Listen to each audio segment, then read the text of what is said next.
Good evening, everyone. I'm going to have a better commanding classroom teacher kind of a voice. I'm struggling to get your attention. Maybe Ms. Serge, you can teach me how to do that. From the diaphragm, then, we're going to all stand for the Pledge of Allegiance.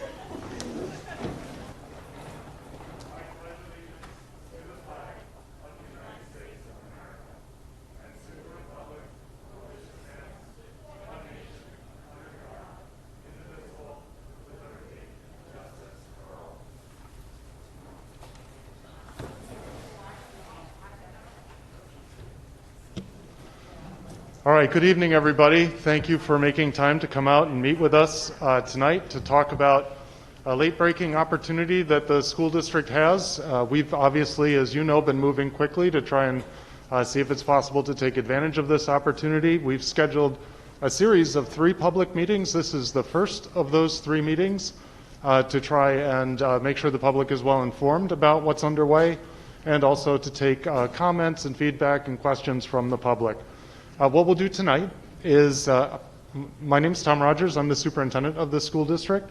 This is an administrative meeting. There are members of the Board of Education in attendance as members of the public to observe, to hear what the public has to say.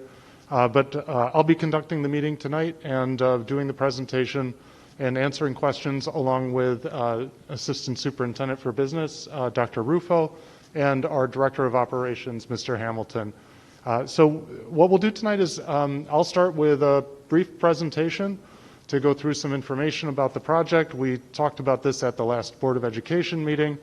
We've been doing a lot of work since then to try and refine some of the work that we announced at that time. So we have some answers. We've also collected a number of questions online from people who registered for the meeting or who sent in comments and questions. We won't read the comments out loud necessarily. And what we've done is there's a lot of redundancy in the questions, so we've kind of grouped them thematically, and we'll respond. So some of those will be in the presentation. We'll just respond to the questions that have come in already. And then we'll take some questions from the audience. And when we get a little closer to that time, I'll just go through some ground rules so that we can keep this moving along, and also to make sure that we get to as many people as possible so that everybody gets a turn. So with that said, I'm going to hopefully operate the clicker correctly and take you through this little presentation. So when this opportunity was presented to the school district, we saw the potential for this project to provide students with more educational opportunities. Certainly we recognize that this is a recreational asset that's used by the community, and if it became something that was a part of the school district, that there would still be heavy community use by essentially the same children that attend the school district. And we also see that because those are children that attend the school district, the safety and security of that property has an impact on those children, and we saw an opportunity to do more in the way of safety and security there. Obviously, that's been a big priority of the school district for the last 3 years, and any place that we see an opportunity to keep our kids safe, we want to be attentive to that. So the big picture item here is that there's a 35-acre piece of property. It is the cleared portion of the Stillwell Fields Park. So there are 270 acres that are wooded property. Those would remain county property. They are not part of this process for consideration. They would remain a preserve. They would remain accessible and unchanged by whatever activity occurs. One of the requirements that the county had for the transfer of the property was that any existing use permits would transfer over with it. And that's important to groups like Syosset Soccer or Syosset Baseball or Syosset Lacrosse, who all have these long-standing existing use permits for large portions of the time that the park is available, so that they are able to offer their programs to the students the children who are in those programs. As you may know, several years ago, right before the pandemic, the county had earmarked and passed legislation that would appropriate about $3 million in bonded funds to make improvements to the property. like everything else at the beginning of the pandemic, that appeared to have been put on hold. Now, as we are hopefully, and no one hopes more than I, pulling out of the pandemic sometime soon, those funds have been reconsidered, and as part of this arrangement, the county would transfer those $3 million in funds to the school district to be used as part of the funding for the construction. So, and then lastly, obviously, we would take over the ongoing maintenance of the property as we do with the 10 other campuses that we have. It would essentially function as an additional 35 acres appended to the 99 or so acres that these two buildings sit on right now. So would increase the size of this particular property by about 30%. So while we think of Stillwell as being an athletics property, and I still think that the primary function that will go on there will be a lot of athletics, both school district athletics and then the existing athletics uses, we've been imagining some of the opportunities that it might create. You may know that years ago the district had an in-district field trip opportunity where elementary students would go to the high school to do some environmental and outdoor education. We're imagining that this would be a property that actually lent itself to that even better because of the proximity of Stillwell Woods next door. And I could see, for those who don't know, my previous position was as superintendent of Nassau BOCES, the tremendous outdoor and environmental education program there. And that program in particular leverages ComSet as a park opportunity for students to get a better impression of the natural world.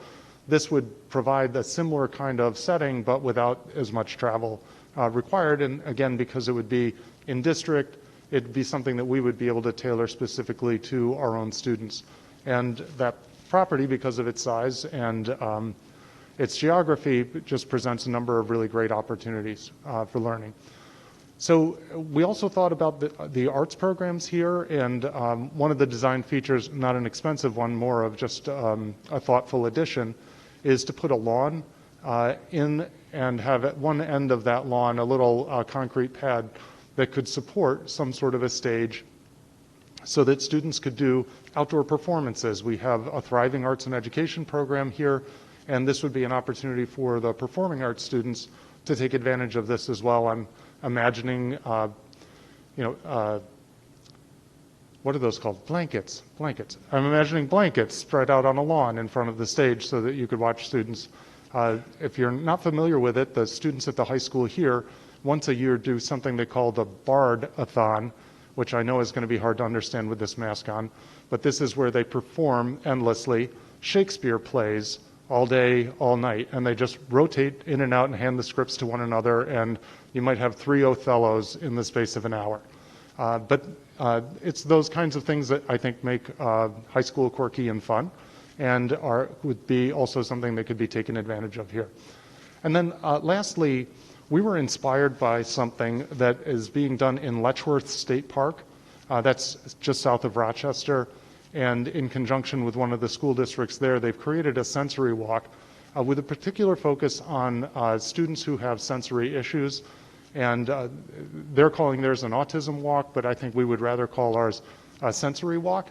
And this would be an opportunity to really have students explore the physical world, the physical nature of the natural world, but with a specific focus and intention on students who have a different perceptive processing issues. Obviously, so those are some adjunct kinds of uses for the property. The main use would be as athletic facilities. The opportunity here is really to take the existing grass fields and convert several of them to turf fields. The advantages of turf fields is that you can play on them endlessly without really degrading them, and that creates a lot of opportunities. And for the high school, it will alleviate a lot of traffic jams that we currently alleviate by busing students off campus to other properties. So the disadvantage of natural turf fields, grass fields, is that they have to be allowed to rest between uses. And so a lot of what the athletics team does here is rotate the practices around the various fields that are here, so no one field gets too much use and it has a chance to recover from the uses. And the way the fields are laid out here on this property, the outfields for the softball fields are also used as soccer fields, lacrosse fields, practice fields. And so managing all of that is sometimes a challenge. So I've asked Mr. Cronin to just talk a little bit about, Mr. Cronin is our athletic director, to talk a little bit about some of the challenges, how we currently solve those challenges, how they might be alleviated somewhat if we had additional turf fields to use. So, Mr. Cronin. Thank you, Dr. Rogers. It's a pleasure to be here this evening. There are a multitude of advantages to these fields across the street for our athletic program. As you know, we have a robust program currently. With the state of the COVID situation that we're in right now, we have overlapping games, overlapping practices. We do have a turf field. We were fortunate enough to get that this year. And in the past, we have traveled to outside venues, which, as you said, creates travel time, delay time, cost to the district, and really reduces the amount of time that the parents and the kids can be home on our campus enjoying a game. The addition of these fields also will create gender equity to where we can have two games going at the same time. Again, we walk across the street. We don't have to be bused somewhere else. Baseball and softball are key here, I think, because we lose a lot of time and a lot of hours with our grounds crew working on the fields to try and make them, to prepare them for our games. And you know what happens when it rains on the clay. It gets very difficult to play, and it could be a day or two, which backs everything up and makes it difficult to complete the season. Additionally, having the fields across the street will allow for longer practice sessions because we don't have to travel, which allows for a greater time for the kids to get back to the school, home, studying, doing what they need to do after practice. For our parents, they know they're going to one location. They're coming back to the high school. They're going across the street to Stillwell. They don't have to go looking for Candiac Park or Scio Woodbury Park. They know where they're parking. They know where they're going, and they can see their children play. We will not have to cancel as many games having a number of turf fields. They're easy on, easy off. We step on, we step off. We don't have to spend the time repairing the fields like we do here. As you said earlier, these fields need to rest. They don't get the rest. They begin in August, and we end in June, and then over the summer, teams participate on them as well. And as you know, you can put as much grass seed down as you want.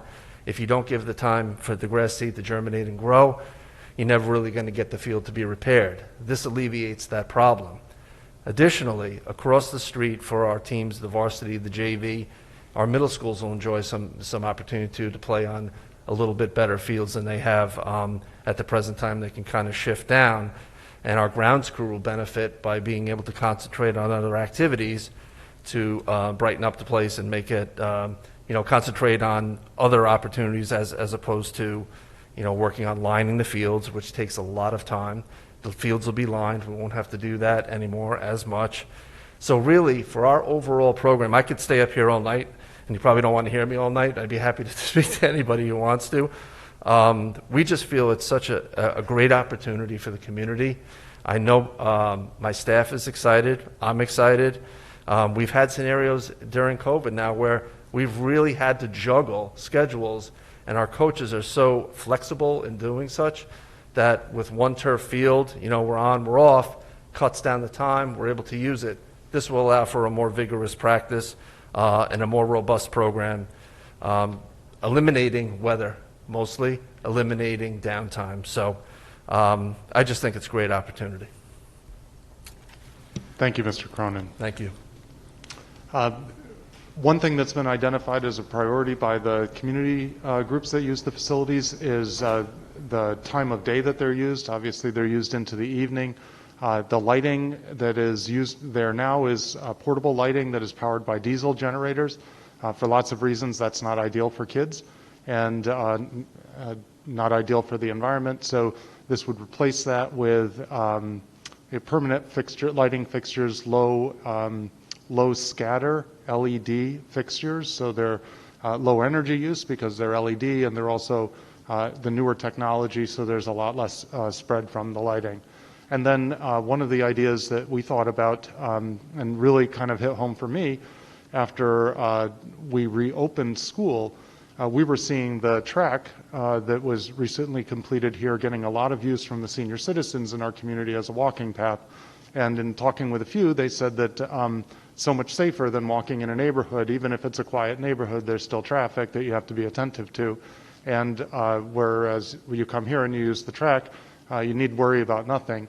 But unfortunately, we've had to close that during the day because we do have gym classes on the field 9 periods out of the day, and so we can't have the adults mixing with the students on the field.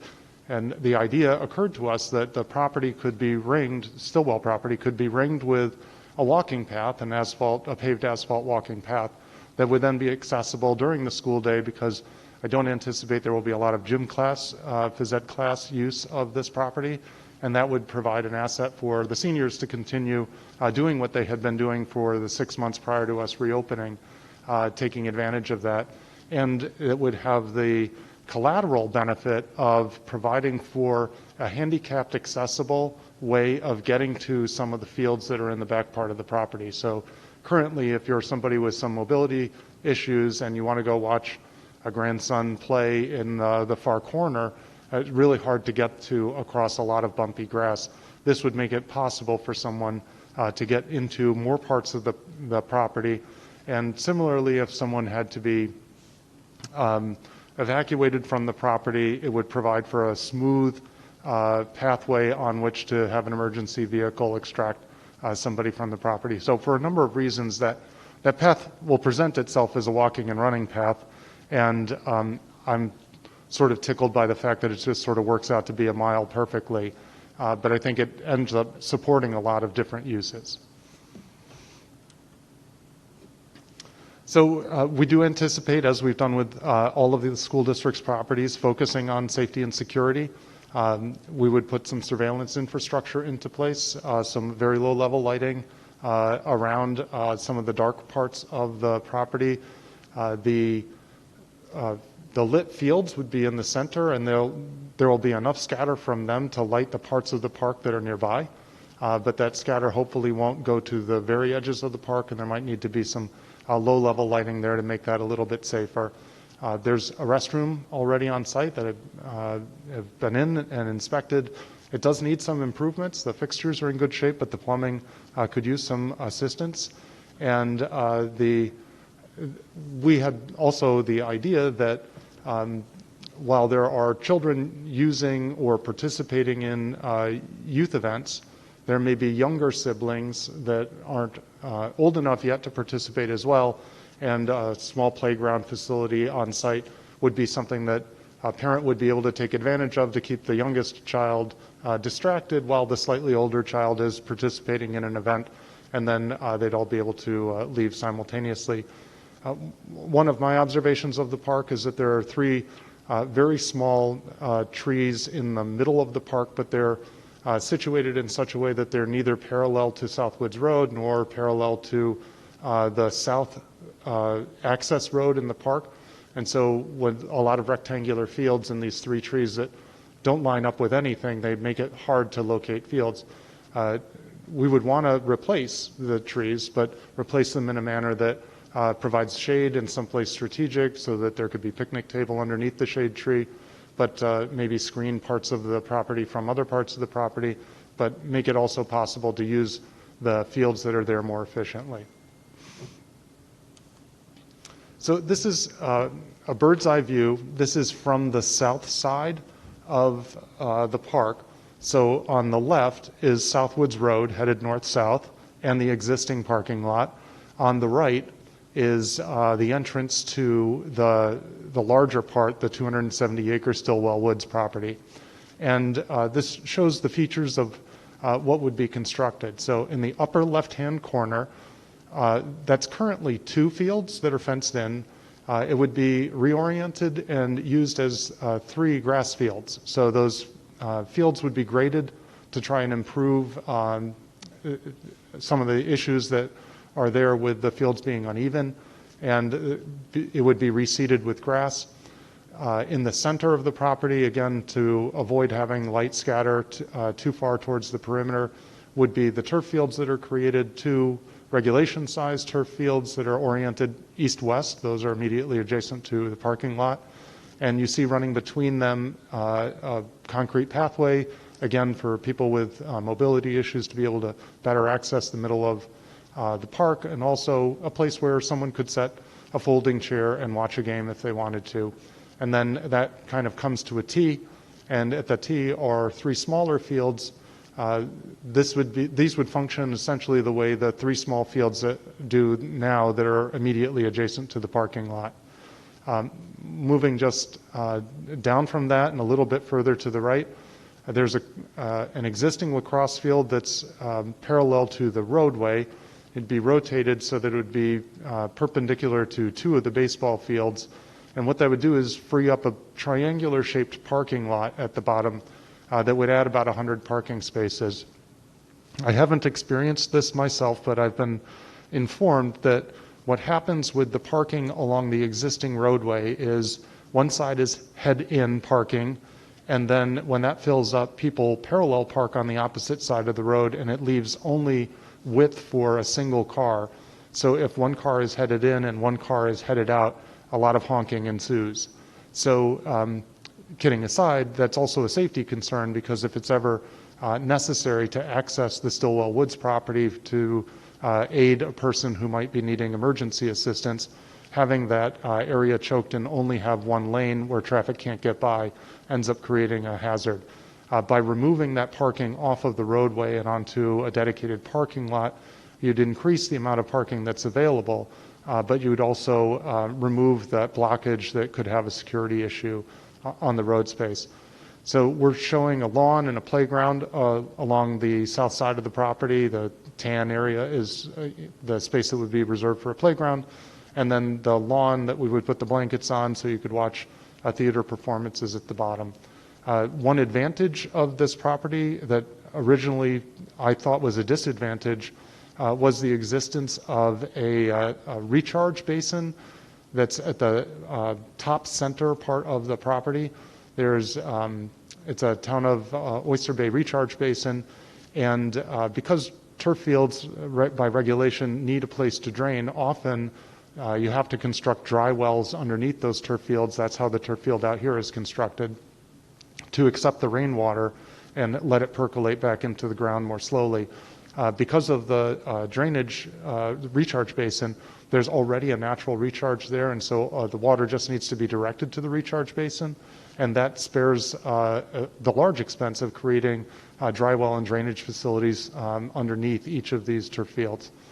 So if I haven't mentioned it yet, the baseball and softball fields would have artificial synthetic turf infields, and that is, as Mr. Cronin said, so that the clay infields that often create problems after rainstorms would be playable more quickly after the storms occur.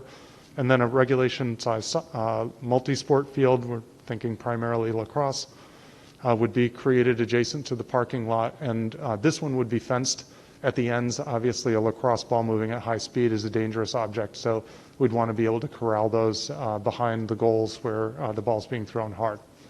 So that gives a quick overview of the property. The road along the south is in poor shape and would have to be repaved. The parking lot is in mediocre shape, but probably just needs to be repaired and maybe seal coated. It's not nearly in as bad a shape as the road along the bottom.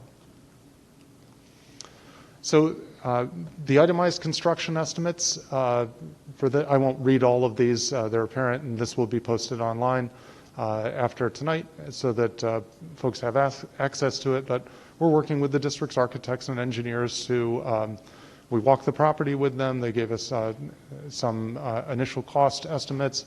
And obviously these things get refined over time. And as we've learned doing a lot of construction over the past 5 years, you have estimates, and then you know, at the time you construct, sometimes things come in a little higher than others, and sometimes things come in a little lower. You hope that they all balance out. We did do some estimating of ongoing operating costs, and we've gotten some estimates from our insurance company and The staff here have done a little bit of estimating as well. We did reach out to the town to try and get some information from them. I will say that the town has been marvelously cooperative, but the way they maintain their data doesn't lend itself to being broken out by individual parks. It's all just in a single fund for the town. And so while they would have been happy to give us that information, it just doesn't exist in exactly that way. But we were able to look at this and come up with some pretty solid estimates for what we think that this would cost the school district on an ongoing basis. So what will the cost be to taxes? There's two costs here. Obviously, the initial construction costs and then the ongoing maintenance costs. So the initial construction costs would have funding from several sources. First, from the Nassau County grant that I mentioned earlier. The district has $2 million from two different mitigation payments from developers in the community. That this would be a way for those mitigation payments to essentially live on for multiple years instead of being consumed in a single year and then disappearing. So by buying something of lasting value, those two mitigation payments that are in reserves right now would be an asset that the community would have for time to come. And then the balance of the difference would be raised through bonds. So the district has debt. The district retires debt. The amount of debt that's about to be retired is greater than the amount of debt that would be taken on, and so the net impact to property taxes would be down slightly. So school districts look at these as opportunities to do the work that you need to do and opportunities to do something that don't change the tax structure overall. So by taking advantage of these opportunities, you keep things level, and yet you're able to do additional work in the district. Oh, I'm sorry, I missed one data point on this slide. When we did the phase 2 construction project, a number of people said that it was helpful when we calculated what the cost would be per $10,000 of taxes. So obviously there are a range of home values in the community, and that means there's a range of taxes that people pay. But everyone can say, well, if you pay $10,000 in taxes, it would be about $23 a year. If you pay $20,000 in taxes, it would be $46 a year. It's just a way of trying to give someone a thumbnail approximation of what the impact would be. So these are some of the questions we've collected already, and then I'll do some ground rules for live questions, and then we'll all go home and see our families. So what happens to the existing 270-acre preserve? It remains. It's not transferred as property. It remains a park. It remains under the control and supervision of the county. It's unaffected. Which schools will use Stillwell? So as I mentioned earlier, we're excited about the idea of restarting these in-district field trip programs, environmental field trip programs that we used to do, and taking advantage of that. I'm imagining that will be mostly elementary schools. And we're imagining that any student who takes advantage of the district athletics program would find a way to take advantage of this. Clearly there's more proximity to Southwoods Middle School than there is to HBT, but I'm also imagining that just as we bus kids from HBT to Southwoods now for our in-district games, we often compete Southwoods versus HBT in lacrosse and soccer, etc. This would be the natural location for those kinds of games. And if there are days when the natural turf fields at HBT are in poor shape because of weather, this is only a bus ride away for those students from HBT to be able to take advantage of these fields that really are very resistant to weather difficulties. Who has access to the property? Can it be restricted to Syosset groups? How will access be prioritized? One of the contingencies in the arrangement with the county is that it has to be accessible to all of the people that it's accessible to now. Seeing who uses it now, it's primarily the groups that have the usage permits for the property now. So how will access be prioritized? The hierarchy of priorities will be as follows. School district uses, because it's now school district property. So our athletics program, these in-district field trips, the use of the property for whatever functions the school district is going to use would take first priority. Second priority would be the existing usage permits that have to transfer with the property. I don't foresee a lot of overlap between those two because the community groups that use the property now for sports have essentially designed their timeframes around our athletics programs.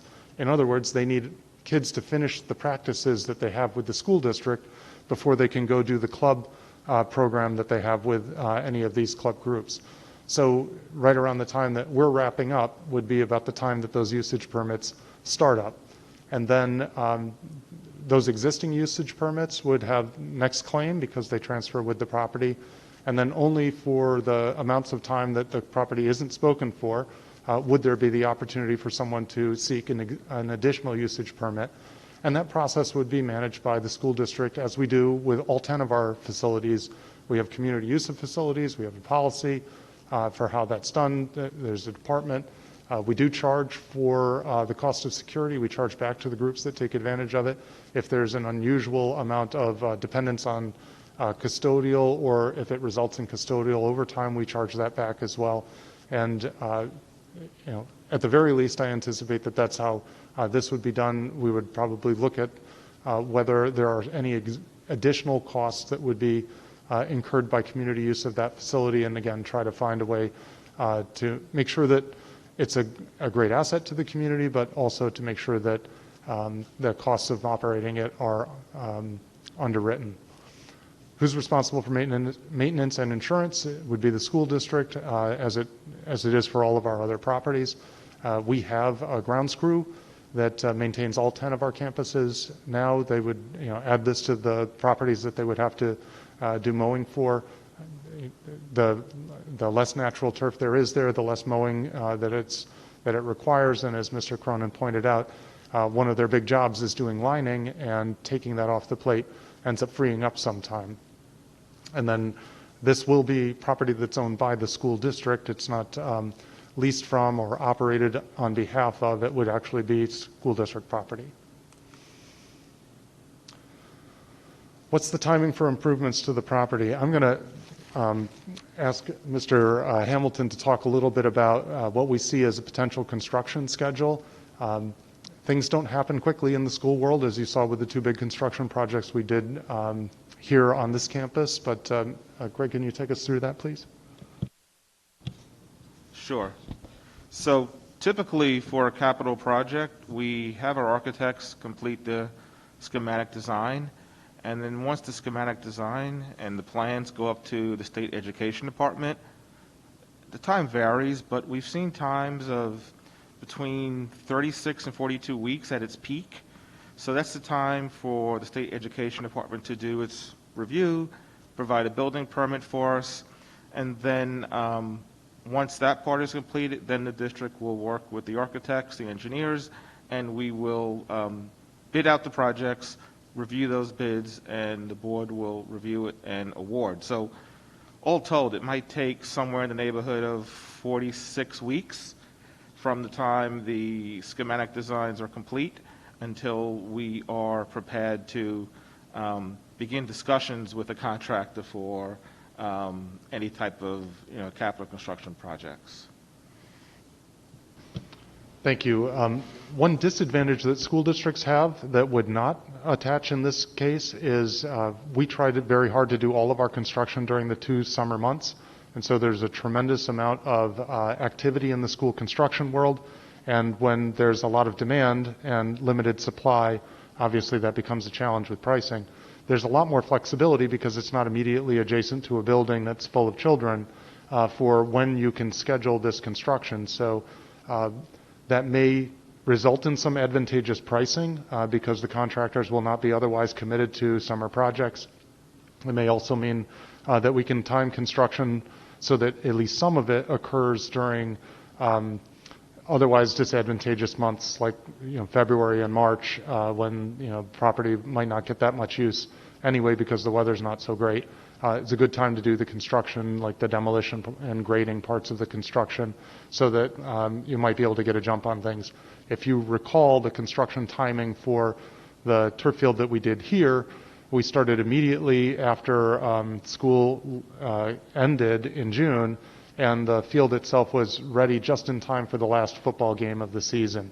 So if you could take those 4 months and shift them earlier into the year, it might be advantageous for the summer use of this property instead of losing an entire summer on the property.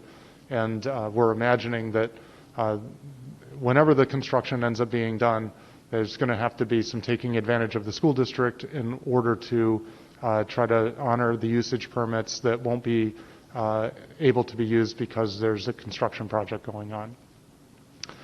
Next question, if the entire county has access to the facilities, then should the county share the expense?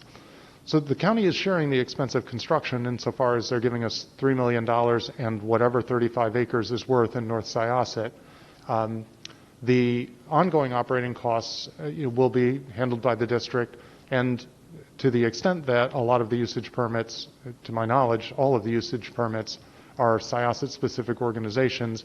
For the most part, that is an investment back in the community just through a different vehicle. Why the rush to vote now? There's an opportunity because of the school district budget vote. Running a vote is expensive. Running a vote is also complicated because of COVID. As you'll recall, last year we didn't even run a vote. We tried to manage everything through an absentee ballot process. That had its pluses and minuses. This year we're running an in-person vote, trying to avoid running more than one in-person vote.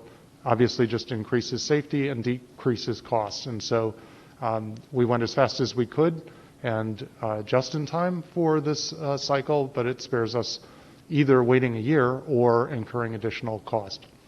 Why invest in Stillwell instead of investing in the property here? I think a lot of that rests in the answer that Mr. Cronin gave earlier about the ability to be able to cycle through a lot of different programs, a lot of different opportunities simultaneously. There's just simply more space there to be used and easier to be laid out for these kinds of uses. And it leaves the fields here for additional opportunities and grass fields and turf fields instead of just having one. Will juniors still be allowed to park there? Not only is the answer to that yes, but I think we will be able to alleviate some of the problems that juniors experienced in the past while parking there because we would be able to locate some security on site.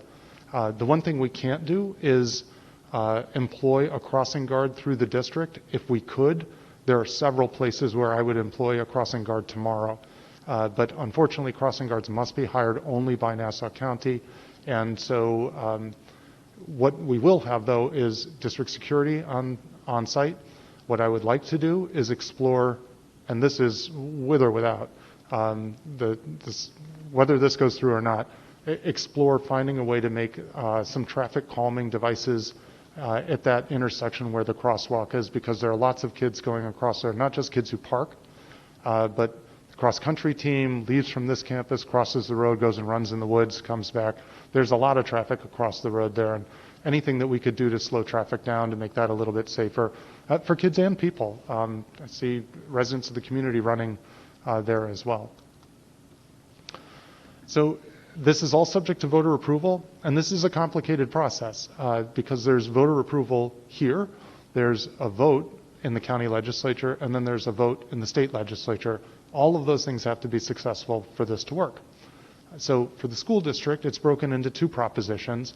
One is the acceptance of the property for the sum of $1, and the second is the raising of the money and the investment in the property.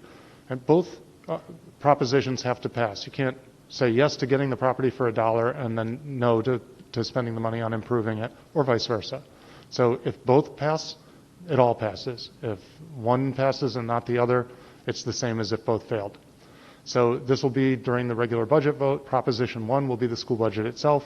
Proposition 2, Proposition 3. Proposition 4 is the library budget. So there'll be 4 propositions on the ballot. And then I just mentioned voting hours are going to be extended this year by an hour until 10 o'clock p.m.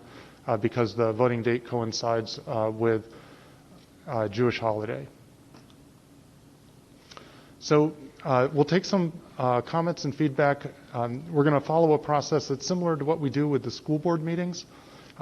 This is a way of making sure that everyone gets an opportunity to ask their questions, and also, I think, a way to kind of move through quickly. So everyone who wants to come up to the microphone, we'll give you 4 minutes to make your comment or ask questions. If it's comments, thank you very much. If it's questions, what we'll do is I'll accumulate them on my pad, and then when everyone has had a chance to ask their question or make their comment, I'll go back through the questions and answer as many as I can. We've tried to be well prepared for this meeting, but I anticipate that there will likely be questions that we're not prepared to answer right now or that we hadn't thought of, and they'll be good questions. So we will continue to accumulate those questions and publish them in an online FAQ document similar to what we did with the reopening plan, where we held public meetings, we took a lot of questions, and then we worked on the answers afterwards and put the document online. There is on our website a landing page for all things Stillwell, and so as more drawings become available, they'll be posted to the landing page. As the FAQ document gets longer and longer, that will be posted to the landing page as well. And what we're trying to do is make sure that everyone has access to the information they need in order to consider this project and to understand the project and what it is. I would just ask that speakers be courteous to one another, to us. Please respect the time limit so that everybody who wants to speak has a chance to speak. If we get through one round of questioning, and I'll do some responding, and then if there are any other questions, somebody wants to come back for a second time, that's fine, we'll do that, and then I'll wrap things up at the end of the night, and we'll all say goodnight to each other until we see one another again, and hopefully one of these days without masks on. So with that, if you'd like to come to the microphone, just please state your name and where you live. Good evening. My name is Trish Sergi. I live on 20 Calvin Avenue here in Syosset. I'm a little overwhelmed by all the information. I just have more questions than comments, so I'm hoping we can clarify those. We have 11 buildings. I'm just curious if those fields, and we have some large properties, if those can be adjusted to accommodate the teams and all the sports issues that we're having. Also, I'd like to know about other districts that are our size. Do they have such expansive property as we do? And if they don't, how do they manage? And I see that the yearly costs are about $340,000 guesstimated right now. That's a large nut for us to crack, I think. And over time, insurance costs can go up. If we, God forbid, we have another pandemic, how will that affect us later on? And what about other facilities repairs, like classroom trailers, things of that nature? Some are in disrepair. We should focus on those maybe. And also, I just would like to know why the county doesn't do this work to repair the field. I think that's really important for us to ask as a community. We've had it for a long time, and I know that the district, we use it right now for our teams, don't we? And my last question is, if existing contracts for Syosset lacrosse and Syosset baseball and such remain in place, how does that impact practice times after school? If their practice times are after school, would Syosset school teams be able to use those fields in tandem with them? And that's really it. And thank you for entertaining my questions. And have a good night.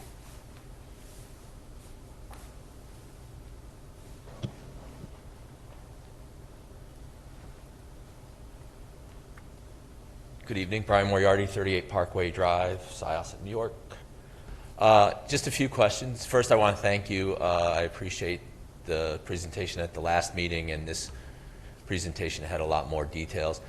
I just have two questions. The $300,000 per year, is that going to be offset by any contributions from Syosset soccer, Syosset lacrosse, the flag football, taking in any of the use permits, like for the races that get held in the park and things like that, because that might bring the annual cost down.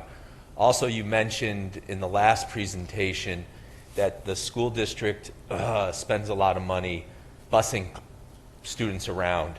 So I assume we'll save that money, and that would be applied to the 343. And then also, how are we going to, I guess, perhaps in the bidding process, address cost overruns? Because $10 million for a project this size seems a little low. Like, if it goes over $10.5 million, how is that going to be handled? And then my last and final comment, we pay a lot of taxes in Syosset, and I feel like $23 per 10,000 to have a great field is a pretty good deal. So as long as we have a great field, we already pay a lot of taxes, so I'm pretty happy with the idea.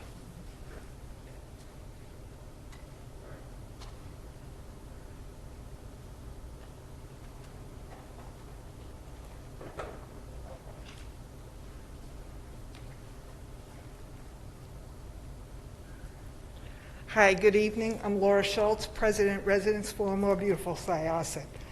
I'd like to thank you very much for your presentation. Our organization thinks that it's an outstanding project. We particularly appreciate the paved asphalt walking track for seniors that we would be able to use during the day. Regarding the traffic light, I can give you our experience on getting the traffic light at Jackson Avenue at St. Edward's School. That goes back about 12 to 15 years when we worked with legislator Judy Jacobs. The county at that time had a different criteria for putting a traffic light at the site, at the intersection of Jackson Avenue with St. Edward's School. The school got priority. We were able to get Nassau County DPW to do a traffic study that justified the traffic light there because of the traffic going in and out of St. Edward's School. I would think that on Southwoods Road, you have outside here, you have the school, the traffic going in and out of Southwoods School and the administration here. But I would think if you have classes and things going across to Stillwell, I would ask Nassau County DPW to do another traffic study, and I'm sure our legislator Josh Lafazan would advocate for that. Thanks very much.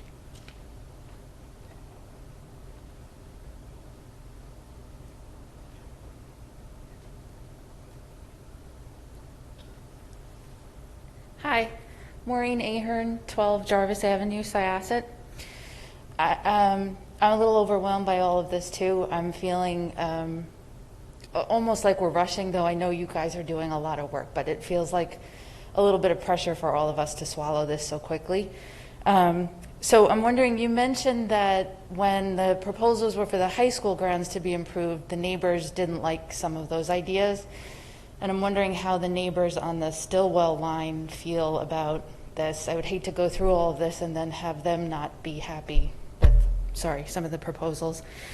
Through many years of attending athletic events at Stillwell, the parking and the entrance and the exit, I don't see that what's being planned right now alleviates the traffic that happens. When one game ends and another game starts at the same time, and 40 families are trying to come and go at the same time, it's just always been a nightmare, and it doesn't look like the new plan really solves that. So I'm hoping that can be considered. And I was involved a lot in the last facilities stuff, and a lot of talk about arts and music and theater and the facilities that they need. And now we're spending another $5 million on more athletic stuff. So I'm wondering, have we thought about how we can share some of the funds with the facilities inside here, like this room, that the arts and music kids really need some attention to that stuff too. So I appreciate the thoroughness of all of this and the chance that you're giving us to think about all this. So thank you.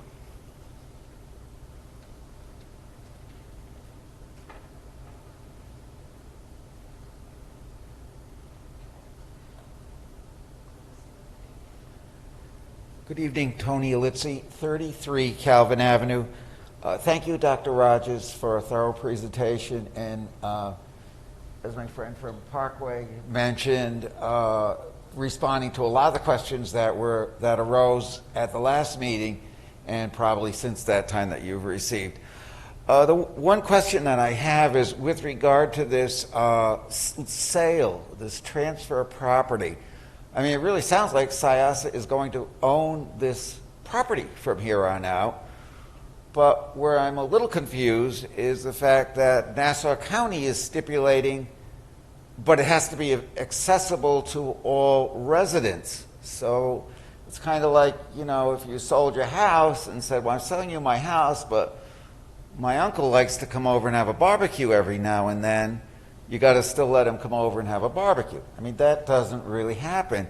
So I'm kind of wondering, what are the hooks do they have, and what other forces are they exerting on this property? And basically, what are our freedoms with this property? So let's say, for instance, there was a time that if we needed to build an educational facility, perhaps we wanted to replace a school and we needed something temporarily, or we swapped out. We made a present school an athletic facility like this, and we then used that so that we wouldn't have an interruption.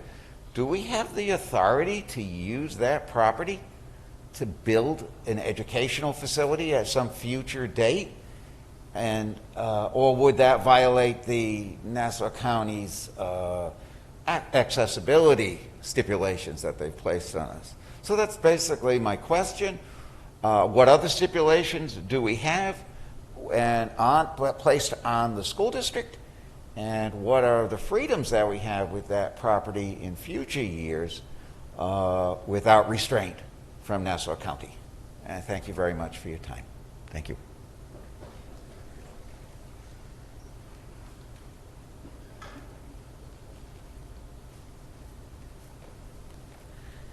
Hi, Shawnee Park, 2 Wood Court, Syosset, New York. Thank you so much for the presentation. This is so much, I can understand so much better by being here. My question is, I understand that the building idea was canceled due to too much cost, but if we have outside source of money coming in, there was somebody in Facebook who suggested giving naming right to Amazon. If something like that happens and there's more money coming in, would the building idea still be available? Because I'm saying this because if the facility is there, athletic field, it's great, and I would like to see all district residents to come and enjoy the facility, not just people who are playing sports, like senior citizens coming in indoors and use the facility during the daytime, regardless of what the weather is like outside. So I was wondering if that was considered. Thank you.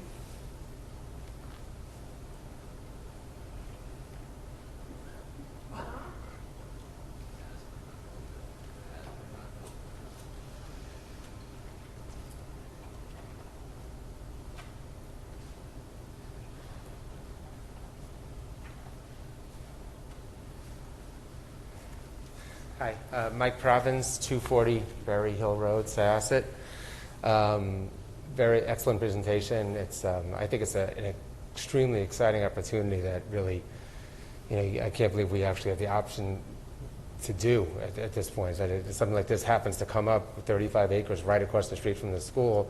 The first thing that really came to my mind is, you know, everything that was discussed is only one part of it, but just think about what this does to our property values in the community. I mean, anyone who comes to look at this town to buy a home and you see this incredible state-of-the-art facility that we could have as part of the school system, that could only enhance not only the betterment of our kids, but the property values of all our homes as well. As even Syosset is also already known as an excellent educational system, but this would only enhance. It would be looking at like a college campus when you come to visit the high school and take a look at it. And we truthfully would go from one of the worst facilities in the district in Nassau County.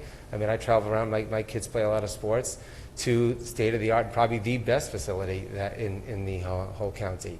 And some people brought up some concerns in regards to the cost and the ongoing maintenance. It's, you know, in the grand scheme of the budget, it's not $350,000. It's a number, but it's not an enormous number. But that could certainly be offset by the busing cost of moving people around, kids around from school to practice. And there's also ways, if, as you mentioned, when it's not being used by the school or by the local community clubs like Syosset Soccer, lacrosse, et cetera, that are going to probably pay some level of fees. I mean, there are on Labor Day or Columbus Day weekends, there are tournaments that go on there that would then be incredible revenue generators as well if we have the ability and the desire to auction that off or to collect fees for that type of stuff if it's not being used by the local community. So, and someone had brought up the point, well, why are we rushing to do this now? I think it's just because the opportunity is here right now, and if this for some reason doesn't pass, well, then what happens to this? I mean, who ends up buying it? I mean, it would be much better to be owned by the school district and be for our kids and for the betterment of the community as opposed to somebody else. I don't think it could ever go to necessarily a builder, but can you imagine what a builder would pay for 35 acres in North Syosset? It would be a lot more than $7 million. So, especially with the final piece that we have debt that's retiring and we can roll this into lower interest paying debt. The pluses far outweigh, in most people, in my eyes at least, the potential, any of the negatives that have been raised or brought to question. So that's my 2 cents.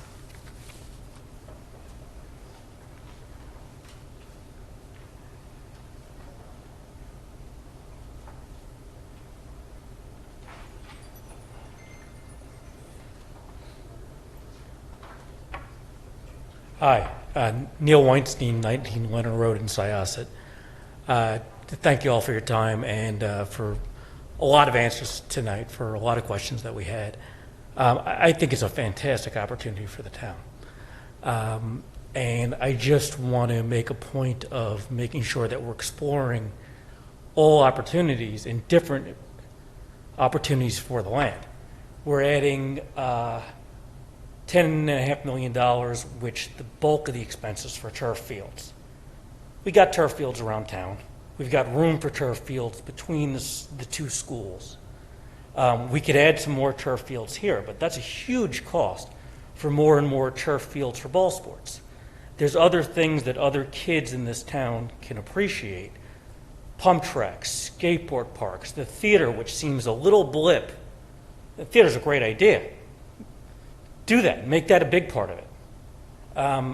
I think all in all, it's great that we're doing this, and it's a great opportunity, but make the most of it, do something a little bit different, add some fields, add some other stuff too, is my thought for the town. And be more inclusive for more things than just lacrosse and baseball, because a lot of kids couldn't care less. But add that too, there's room, especially with all the facilities.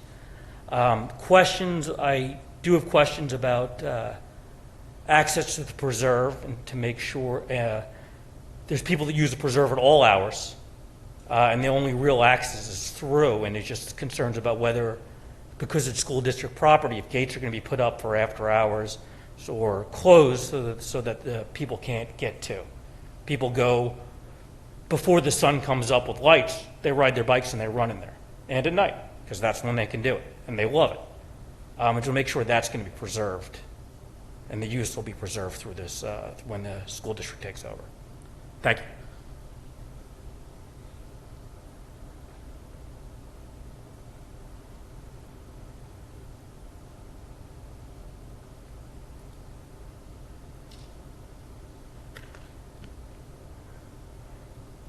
In a classroom, we call that wait time. So I've asked Ms. Williams to just collect any questions that came in through the online portal. If they were redundant to questions that were already asked, we're not going to repeat them. But if there's any new territory that was covered, she's going to feed them to me from the microphone, and then I'll try to respond to everything that's come so far. What is the expected use of the fields between school activities and non-school activities? What percentage used by non-school district residents? And if the money is being spent by the district for this project was redirected into the schools, how could it be used?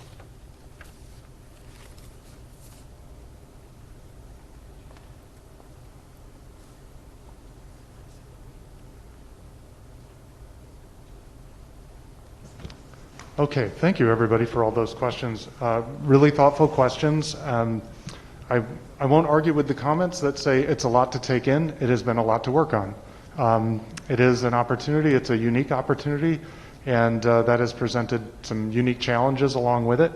And I'll try to respond to everything that I can, and I'm sure that I'm going to have to take a couple of these questions home and work on them a little bit, but this is a school district. We love homework. So that said, first, Ms. Sergi's questions. There are 11 properties in the district. The smallest property in the district is about 8 acres. That's Village Elementary School. Probably would not be possible to do any development there.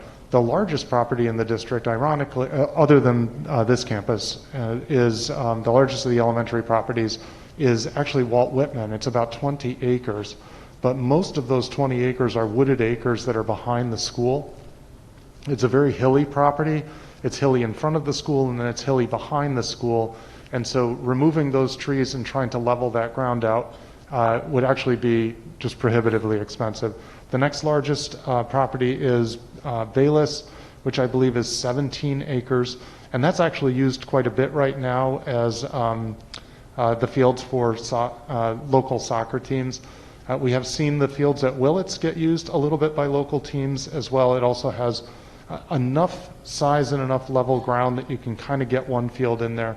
But really it's the secondary schools that have enough space to use. And so then the question would be, if you had the opportunity to develop your existing acreage and reduce the amount of land that you have, or develop different acreage and not reduce the amount of land you have, and that's the choice we're being presented with. So my own thought is that the opportunity of being able to develop more acreage leaves you with more flexibility on the properties that you do have.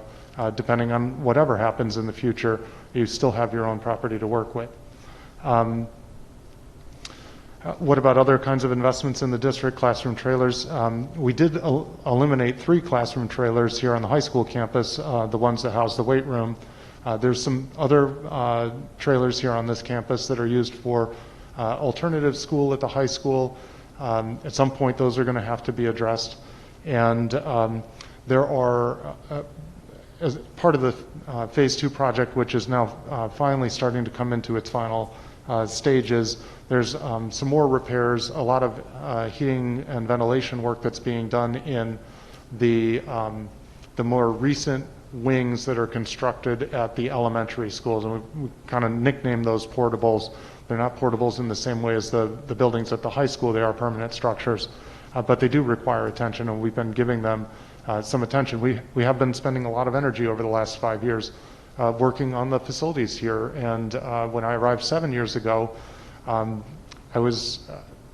saw that there was a lot of work that remained to be done with the facilities here to make them match the program that's going on in the classrooms. And will there be an after-school conflict? I think I addressed this in my initial presentation, but I'll just revisit it if it wasn't clear. Most of the associations time their events to start after the school events have ended. So they're sort of conscious of when we have kids in practices. And then, as Mr. Cronin pointed out, the less time kids are on buses, the sooner they get done with their practices here and are available to do other things in the community, whether piano lessons or if they're going to go play soccer somewhere else. Mr. Moriarty, you asked about whether the operating costs would be offset by the usage permits or payments from organizations like Syosset Soccer. Syosset Soccer did notify us that their executive committee has pledged $50,000 a year towards the operating expenses of the campus. So we certainly appreciate that. Didn't ask for it, and didn't ask for that from any of the other groups, although it is possible that they may make similar decisions. I don't want to. I think it's wonderful that that was done as a voluntary gesture, and it may be a voluntary gesture from others. I do think that over time we're going to need to look at the pricing structure of those usage permits. That's a part of this that I'm not as familiar with yet, and so I've got some work to do there. I think there was a point made a little bit later on about the potential for using the property for tournaments and other kind of revenue-generating opportunities. I think that's a great idea. I don't think like an entrepreneur, although I wish I had that kind of a brain, but I do think that those are possibilities and opportunities that we should absolutely entertain. Mr. Moriarty, are there savings that we'll have as offsets for busing and other kinds of costs? On that, I'm going to turn to my left and Dr. Rufo, who is in charge of busing and in charge of paying for busing. So she'll have a sense of some of the offsets that we think we might be able to recover to offset that operating cost. I think there are certain shuttles that we run that we would not have to run, certainly. Some of the shuttles that we run are part of our 4 or 5 hour service, so it wouldn't be a direct savings on those. But there are certainly, particularly on the athletic shuttles, ones that we operate that are based on hourly rates, and we would see savings in those. And Drew and I can work together a little bit on that if we want to quantify that further. Yeah, I think it would be helpful to quantify that further, please. And then last question, what do you do about cost overruns? How are those managed? As I mentioned in the presentation, I do think that we have an advantage in our back pocket, which is that we have a lot of flexibility in terms of time of year of when the construction would occur. So when we've been bidding out HVAC projects, we find that the ones that we bid late in the spring have very high pricing because we're getting close to the summer construction season. The ones that we bid in an earlier time frame, in the February time frame, we've gotten more competitive pricing. So I do think that time of year makes a difference with this sort of thing. But what happens if there are overruns? Often you'll see the Board of Education here will reject bids and rebid. Sometimes we'll do value engineering. Sometimes we'll do some scope changes, whatever's necessary in order to try and get the costs to remain within budget. In the pricing structure that I illustrated earlier, there's a very large contingency, larger than you might anticipate for a project like this, and it's for exactly that reason.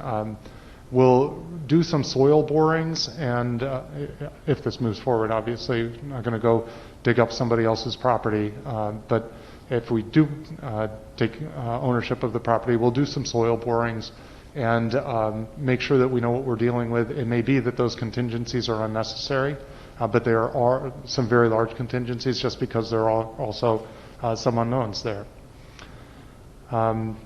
Ms. Schultz, thank you very much for the information about the traffic light at Jackson and St. Edward's School.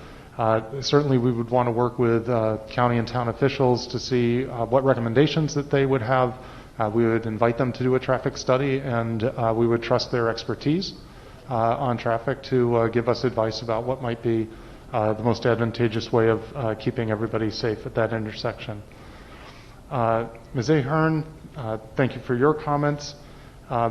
We did, to your point about the proximity of the neighbors and trying to be attentive to them, we did email for everyone that we had an email for and snail mail for everyone we didn't have an email for.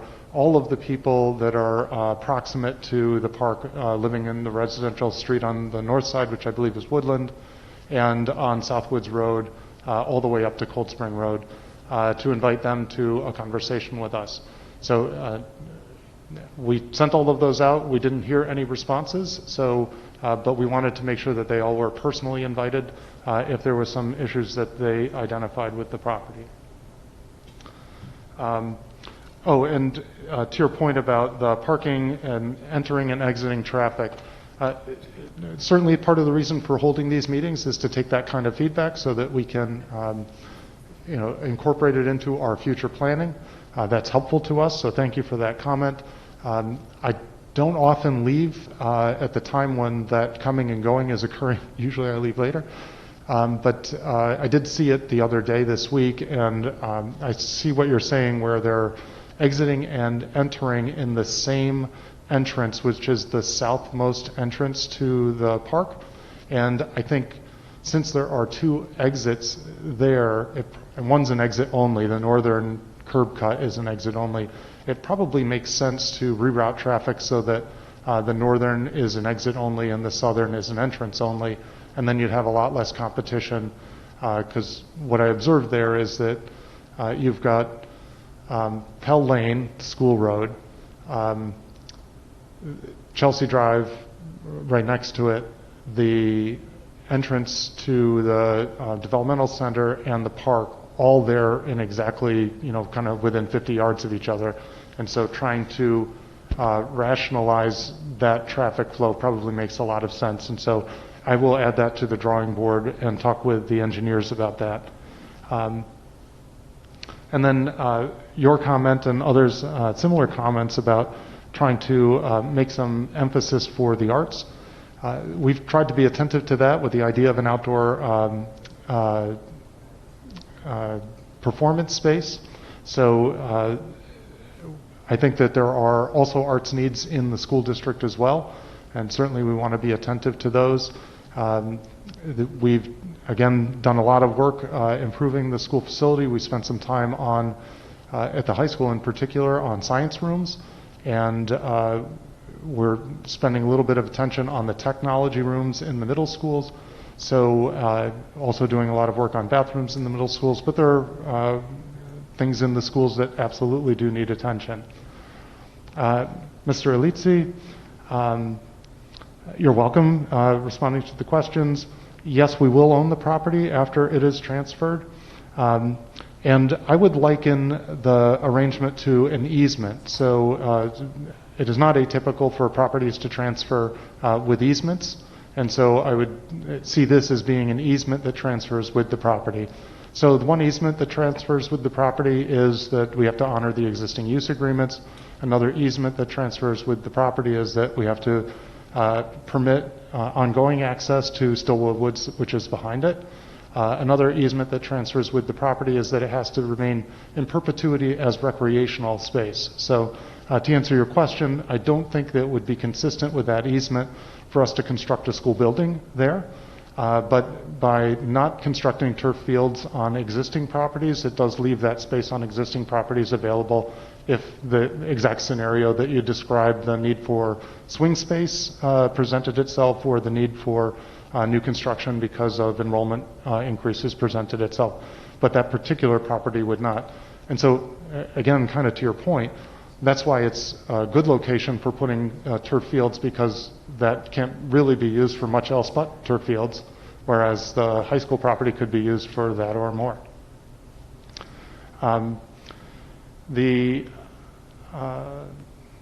Ms. Park suggested ideas about selling naming rights or what would happen if additional revenues came. So the creation of the indoor bubble space was an idea that we came up with.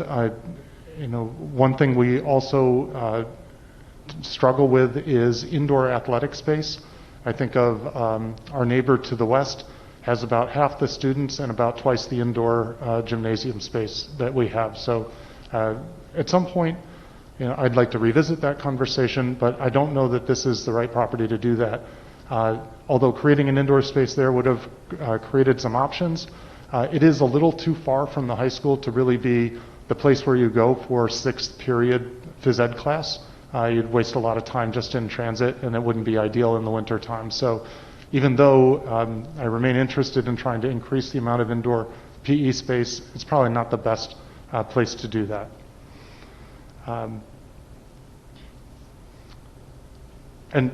Yes, part of the reason why there was at least an attractive idea to float out there initially was that it reminded me a little bit of the facility that's at Syosset Woodbury Park, which gets a lot of community use by seniors, an indoor place, a meeting place. I thought of it also as a place that is outside of a school building where we could hold budget votes. So I would reduce the amount of community traffic that was going through a school building on a school day, just again as a security and safety idea, but that alone is probably not enough to justify the construction of the facility. Mike, and you said your last name so quickly I didn't quite get it, and I fear that I will mispronounce it if I attempt. Yours were mostly just comments, so I don't see any questions that I recorded here. Mr. Weinstein, thank you for your comments. And thank you for the suggestions and ideas for other things that could be added to the property. I appreciate that. Hadn't thought of this skateboard park. It's an interesting idea. I know that when we started sharing with the instructional staff here, folks on the curriculum and program side of the organization, they were coming up with lots of ideas, and that's where some of these ideas for the sensory trail came from.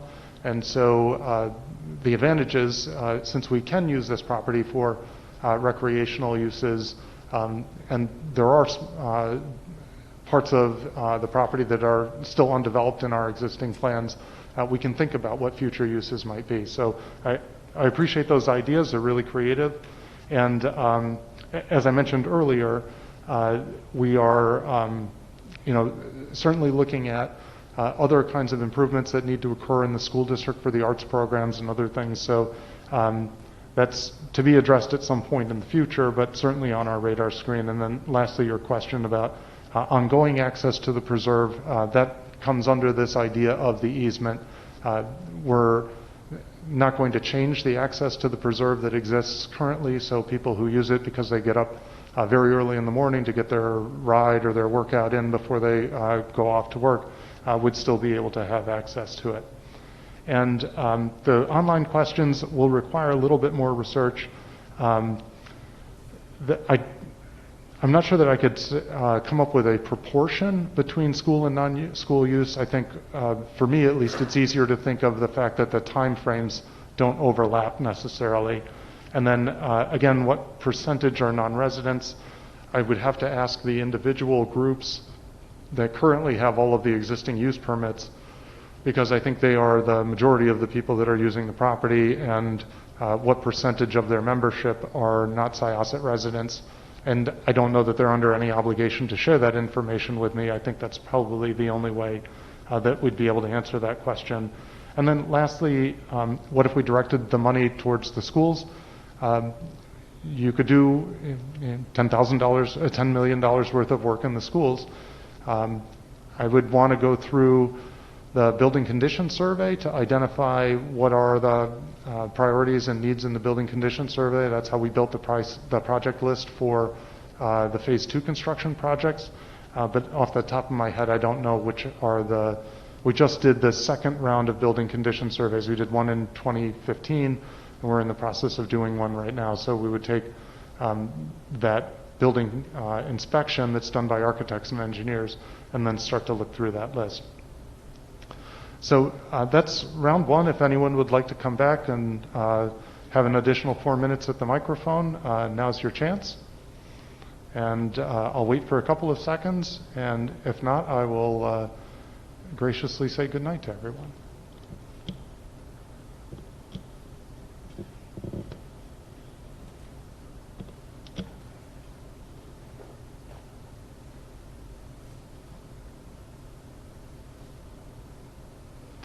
Okay, hearing none. Thank you all for your time and attention. Have a good night. Get home safely.